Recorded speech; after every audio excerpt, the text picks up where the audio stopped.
Halo, selamat pagi teman-teman Gen AI dan juga Bu Umni yang menonton video ini. Selamat datang di sesi diskusi kami yang dimana untuk keperluan UAS ya, keperluan UAS mata kuliah generatif AI.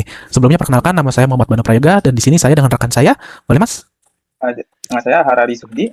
Oke, nah pada sesi kali ini nih kita mau kayak berbagi pengalaman nyata dan juga untuk kayak best practice ya Mas ya mengenai bagaimana kami mengimplementasikan model AI generatif di lingkungan project, pengkodaan maupun dalam penulisan laporan secara teknis nih. Nah, oke, untuk pembukaan ya nih Mas ya. Mungkin kayak pertanyaan dari kita saya dulu ya Mas ya. Jadi kayak untuk Mas Hari. Boleh. Nah, kalau misalnya kita ngomongin AI nih ya Mas ya, AI generatif nih.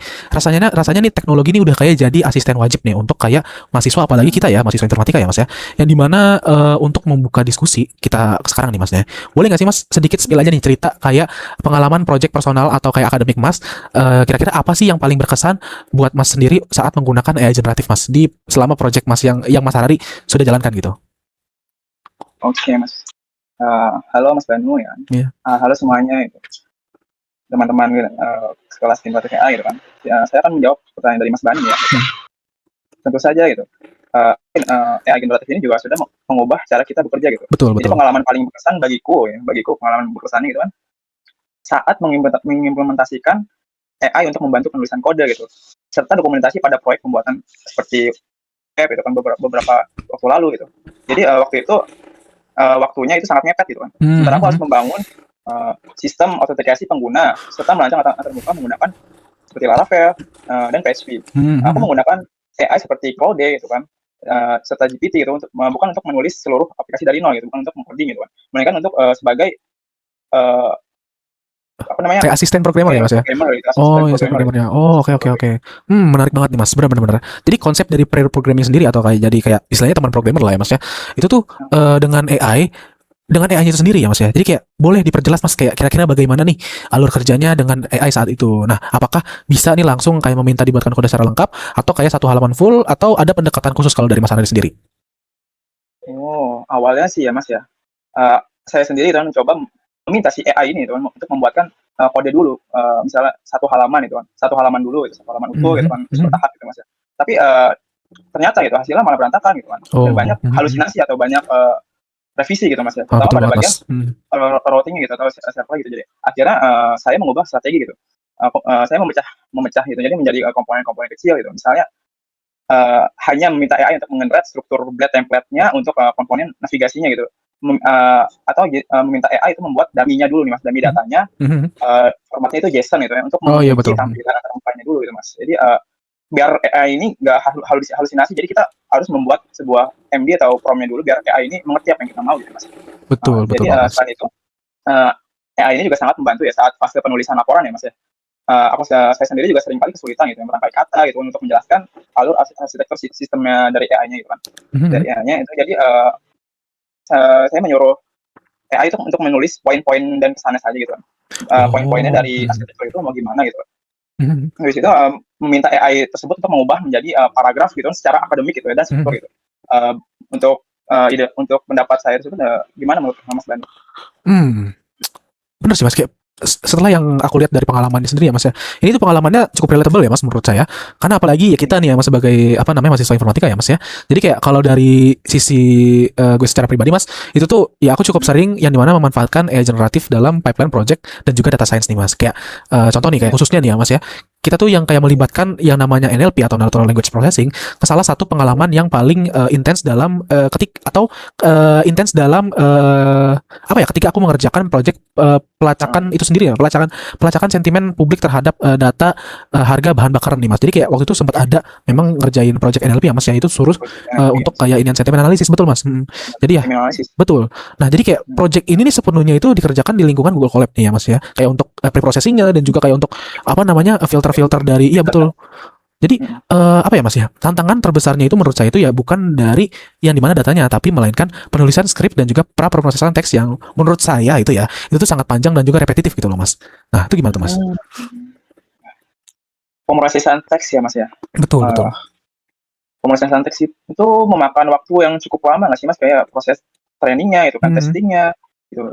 Bagian yang itu tuh kamu menyerahkan ke AI itu seperti apa gitu Mas? Nah Untuk kalau menggerak misalnya bagian-bagian itu seperti apa? Paham Mas. Untuk kayak inian ke AI-nya itu sendiri sih, saya tuh menggunakan AI itu untuk kayak istilahnya membantu menyusun si arsitekturnya fungsi pembersihan datanya itu sendiri Mas. Jadi kayak kan ada data mentah nih ya Mas ya. Data mentah itu dari hasil scraping itu tuh yang masih kotor dan juga banyak kayak ya kayak emoji dan juga bahasa-bahasa yang gak jelas ya Mas, kayak tautan URL dan juga kayak ada stop words-nya juga. Itu tuh aku tuh kayak memberikan prompt kepada AI untuk menyeratkan kayak sampel data tersebut yang tadinya mentah nih Mas, yang kayak berantakan. Itu tuh menginstruksikan si AI-nya untuk membuat fungsi Python yang dimana untuk menggunakan modul regex yang secara spesifik itu membersihkan pola-pola kotor tersebut nih Mas. Jadi kayak hebatnya si AI yang saya pinta juga ya Mas, itu tuh dia mampu memberikan script yang efisien yang dimana ya yang efisien lah ya Mas ya. Namun kayak ada bagian yang paling krusial itu tuh adalah kayak aku harus menyusun si laporan akhir dari projectnya ini tuh dari algoritma deep learning tersebut sih, gitu sih Mas. Oh. Jadi untuk menyusun laporan proyeknya dari tadi yang Mas kan tadi proyeknya NLP ya Mas? Betul Mas. NLP itu pasti butuh penelitian ya Mas ya. Jadi dari betul segi banget Mas, betul. bahasanya, dari segi language gitu kan, nanti bahasa pemrosesan bahasa gitu ya Mas ya. Betul. Parameternya gitu kan, sama hasil evaluasi modelnya ya Mas ya. Betul Mas. Itu kalau kita ke AI gitu kan, itu tidak boleh salah ketik ya Mas ya. Benar banget Jadi Mas. apakah si AI ini itu mengalami halusinasi gitu saat kita menjelaskan matriks evaluasi gitu kan? Wah, Ada model yang evaluasi modelnya ya Mas ya. Waduh, nah sebenarnya sih ya Mas ya, kalau di situ tuh istilahnya kalau misalnya saya boleh bilang ya Mas, itu kayak letak seninya nih. Jadi kayak nggak pernah nih, kayak kita tuh nggak pernah kayak membiarkan AI itu menganalisis angka dari udara kosong ya, bisa bilang kayak dari udara kosong gitu ya Mas ya.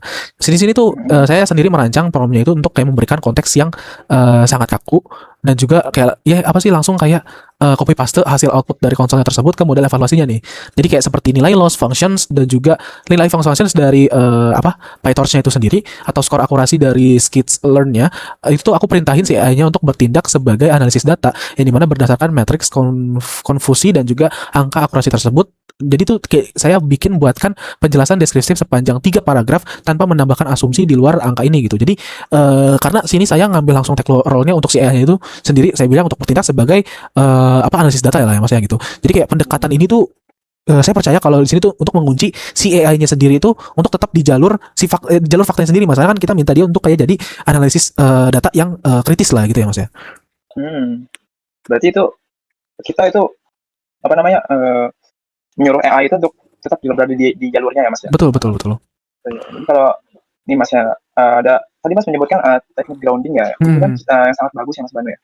Jadi untuk memberikan batasan konteks gitu, misalnya kunci agar tulisan yang dihasilkan oleh generasi AI itu tetap relevan dan menghasilkan bahasa ilmiah gitu Mas ya. Jadi ngomong-ngomong soal batasan ya, jadi pernahkah Mas itu merasa terlalu bergantung nih kepada AI untuk menggenerate gitu Mas ya. Jadi ya kadang ya saya merasa gitu, ketika ada error atau bug dari kode yang saya buat gitu kan, rasa apa yang dipikirkan olehku gitu, yang pertama itu adalah langsung melemparkan gitu ya, langsung dari kode yang error tersebut itu langsung ditaruh di GPT gitu, langsung ditaruh di AI gitu, untuk membenarkan gitu kan, kode-kode tersebut jadi biar benar gitu.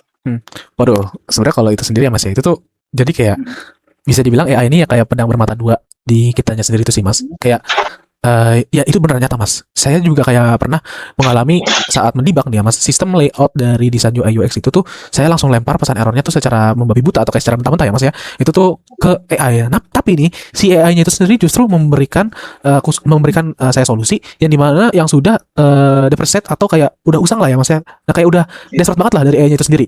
Nah, sejak dari saat itu ya Mas ya. Itu tuh ya saya langsung kayak belajar lah bahwa si AI ini nih sebenarnya AI ini sebenarnya tuh kayak generatif buat alat bantu sebagai akselerasi dari kita aja nih Mas. Kalau kitanya sendiri udah putus asa, mereka juga kayak desperate gitu loh Mas ya. Jadi kayak bukan malah pengganti dari pemahaman fundamental kita sendiri. Jadi istilahnya ide dan juga konsep itu dari kita. AI itu emang kayak buat bantu semacam ininya sih Mas, kayak semacam teknisnya. Nah, jadi di sini tuh kita harus tetap yang dimana harus memvalidasi setiap baris kode itu untuk kayak setiap kalimat yang dihasilkan. Gitu sih Mas kalau dari aku Mas. Sepakat sih Mas. Jadi kita gitu kan harus mengandalkan AI gitu untuk pemahaman dasarnya saja. Jadi ibarat menyetir mobil sport dengan mata tertutup gitu Mas ya.